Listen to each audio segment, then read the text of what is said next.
I guess like the Golden State Warriors back when they first made the playoffs, like no one expected that. Like when I can't remember his name.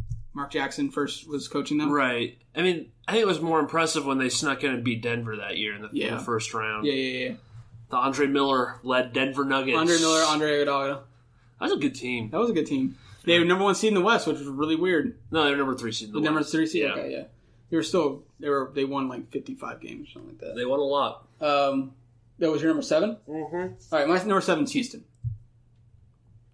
I know you've already bashed them enough. Yeah. I don't think we have to... So, for the reasons I said before, they just don't look efficient to me, and when Chris Paul does get back, I don't know how they work it.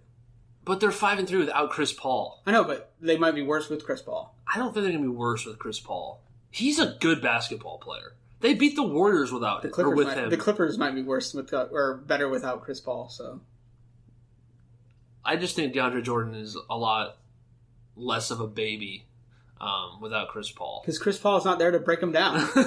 He's not in the locker room breaking him down. Chris Paul demands when DeAndre Jordan hit his first 4 free throws of the season, I was like, he's got it. He knows what to do now. Chris Paul is not yelling at him. He was actually able to concentrate this offseason. Chris Paul is not like knocking on his doors like, come on, let's go run pick and rolls. Oh man, that's funny. Who do you have number 8? I have Detroit. Okay. I have Detroit. Why? Because they beat Golden State and they beat Memphis. So? Those are 2 of the top. Memphis was your number 2 team, that's just my 1 and 2 team. Yeah, exactly. So that's why, and they're 5-2. Same reasons your Orlando Magic are number 7. No, the Orlando Magic have good players. No, but except Detroit actually has an excuse of we were kind of close to the playoffs last year, and then gutted their team. They didn't gut their team. They got rid of Caldwell Pope. They got rid of Marcus Morris. Yeah, but then they picked up Avery Bradley, who's better than both of those players. That's true. I'll give you that, but. Avery Bradley is just a better version of Caldwell Pope. Oh, yeah, I know. We've talked about that. I just... Look at these wins. Clippers, Timberwolves, Warriors. Okay, they didn't beat Memphis. Sorry, I don't know why I was thinking Memphis. Clippers, Warriors, Timberwolves. They beat the Knicks and the Hornets. And they lost to the Wizards and 76ers. They played all, decent teams. Yeah. Honestly, I kind of forgot Tobias Harris on their team there for a second. Yeah, that's what I and Reggie Jackson's looks not awful, which is kind of He looks shocking. like a point guard now. I don't know how he got there, but how about some contributions from Ish Smith, Langston Galloway, Anthony Tolliver? Ish Smith was when Ish Smith was starting the second half of last year, or most of last year, I'm pretty sure, because Reggie Jackson was out most of the year. Yeah, absolutely. But when Ish Smith was starting, they looked fine. I mean, he looked like a good player. He looks like he belongs. I mean, he belongs in the NBA. Yeah. Nothing. And Andre Drummond, he's not a great star, but I think they're my pick to kind of sneak in at number 7 or 8 or 6, 7, 8 in the East. It's totally possible because what we thought of the East being weak, it kind of looks different now. And as it stands right now, they're with the Orlando Magic and Boston at 5-2. So, all your same points of just being 5-2, and they've beaten really, really good teams, and they haven't played any bad teams. Like the worst team they played is the 76ers. Yeah, no, I understand. I didn't put them in my top 10, but I have number 8. Blasphemy! Detroit fans, get him. I'm a Bulls fan. I'm never putting Detroit in the top 10. Even if they win it all, I'm not putting them in the top 10. How about San Antonio Spurs are my number 8 team? Okay. They're my number 9. See, when we do this, after doing the power rankings... They started off really, really good. That's what I'm saying. I'm trying to count all 7 of their games somewhat equally, and it looked really good for the first 4, and then not so hot the last 3. It was like the Marcus Aldridge finally I'm getting the respect I deserve, time to stop working.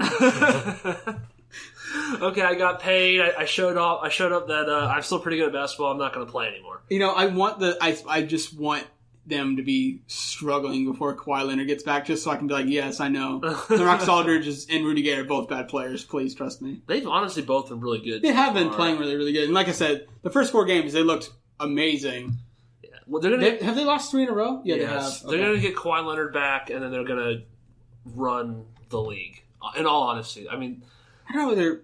they'd be a lot better with Kawhi Leonard because I think Kawhi Leonard is, he has been for the last 3 years, but he's top 5 MVP candidate. Yep. Like, hasn't played a game this season, but he should be in the conversation all the time. So absolutely. He's one of the top 5 players in the NBA. Absolutely. And you said you had Spurs at number 9? Yeah, I had Spurs number 9. Because if they kept pace with the Grizzlies in the West, I'd probably put them 5 or 4 or 5 probably. But they've struggled a bit, and that team's not getting any younger. So absolutely. My number 9 is the Bucks. I know you talked about them. My biggest concern is they feel like Giannis or bust. If he doesn't they do, but I believe in Giannis that much. I do. I mean, I believe in him, and I believe they were my pick to be number 2 seed in the East, and I'm really liking that pick right about now. I had Cleveland 1, not really feeling hot about that one, but I think they're going to be great. They're so reliant on Giannis. If anything happens to him, they're done. I mean, completely toast. Yeah, it's true. Brogdon's a good player. Middleton's a good player. Henson, Monroe, Maker. It's scary to think that they have a lot of assets to trade as well, because they've got the Jabari, the whole Malcolm Brogdon thing has been up in the air with Phoenix getting Eric Bledsoe. I think they actually get worse like that, but I think that's just my thing, because Eric Bledsoe is a player that doesn't sit in the corner like Malcolm Brogdon does. No, I understand. I think they're one trade away from being. See, I don't even know if they're going to the Eastern Conference Finals. I don't think they're going to be Boston or the whole thing Cleveland. With what you said. It's Giannis. It is Giannis or bust. So, is he going to be able to have the stamina to make it through the entire season? That, and I mean, they're going to double team him all playoffs. They are. Boston, one of the teams that they've lost to. So they played Boston twice. The first game they beat them, and Giannis was crazy. Yeah. The second time Al Horford played amazing, probably the best defense I've ever seen on Giannis. Straight up defense, and then it had one help guy come over. Well, the thing is about Al Horford is he can move. Even though he's a big guy, he can move. So he can move, and he was strong in the paint. Didn't give up any ground. Made Giannis pick up a couple travels, and which he's not he's going to do. He's still a young player, so he's going to make mistakes. If you get him stuck down the post, he's going to do that little hop thing, and they're going to call it on him. So. After this year, I'm still going to go Boston and Cleveland in the Eastern Conference Finals, but after this year, I say Milwaukee. Look out, yeah. Yeah, Milwaukee's going to take the reins. Yeah. It might even be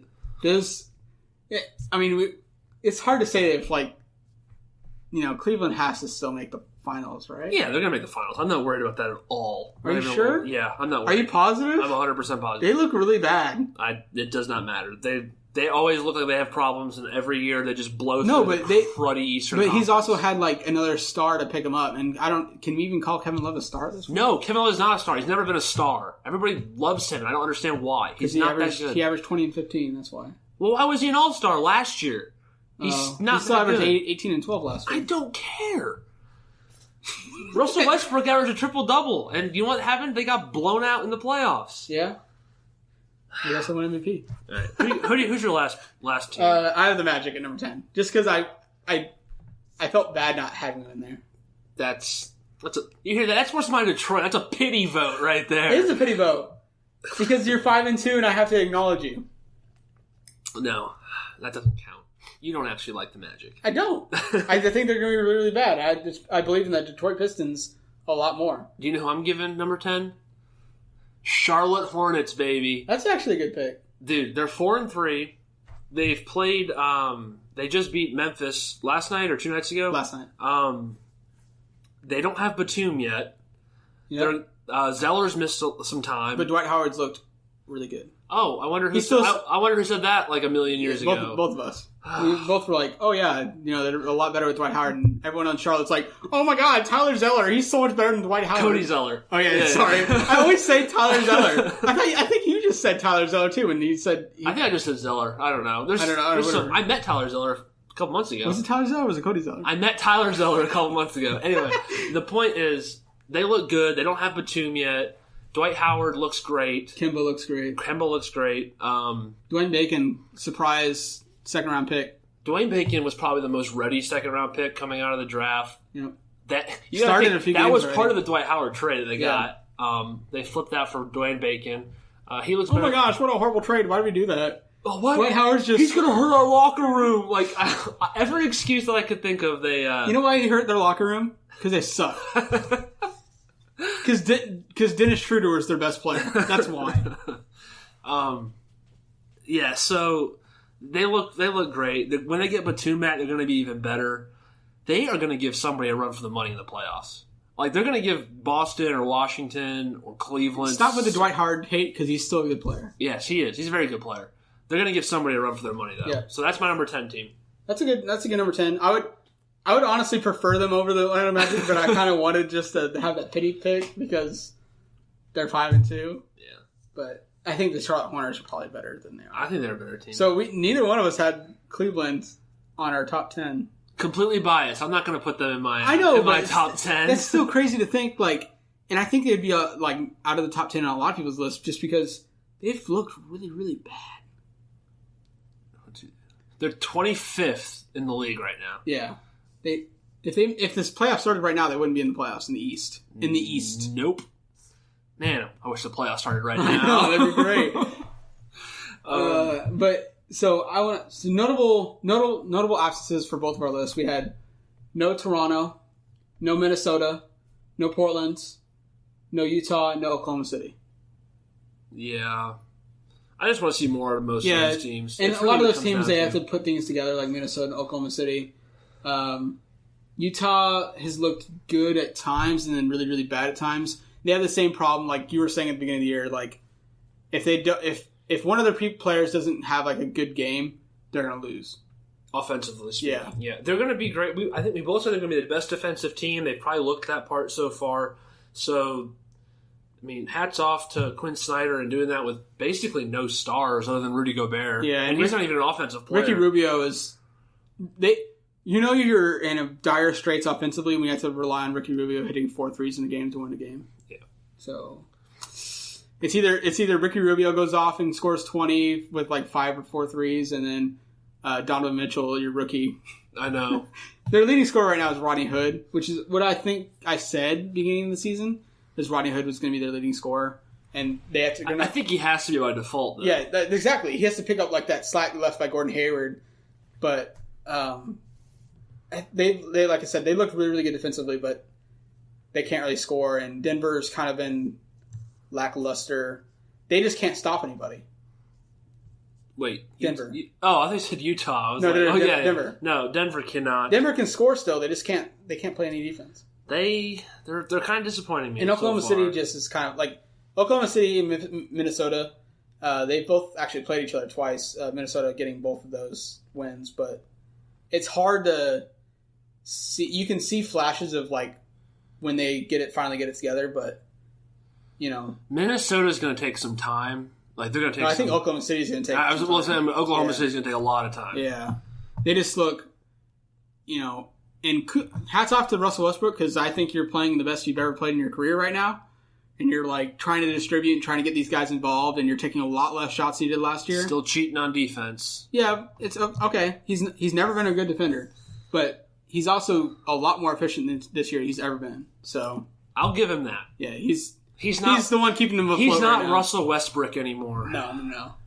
And, yes, he averaged a triple-double last year. Yes, he averaged 30 points, but he also took, 28 shots a game. So, and didn't guard anybody. Yeah, so he had the worst perimeter defense in the league. He did not, in my estimation, he played his heart out and stuff. He was not the MVP of this.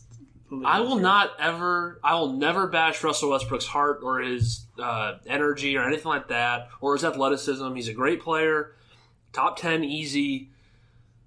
I'm sorry, I don't want my MVP point guard taking 30 shots a game, not playing any defense, and then losing in the first round. And losing in the first round of the playoffs. Yeah, which is funny because that's what maybe what Milwaukee's going to do this year. Whereas Giannis is going to average 35 points per game, 35, 10, and 5. Going to the playoffs, losing the first round, and be like, oh, well, crap. Well, I guess we're hypocrites. Yeah. But I just want to kind of point out we've got a kind of this again doesn't have to do with anything power rankings. I just want to ask you a question.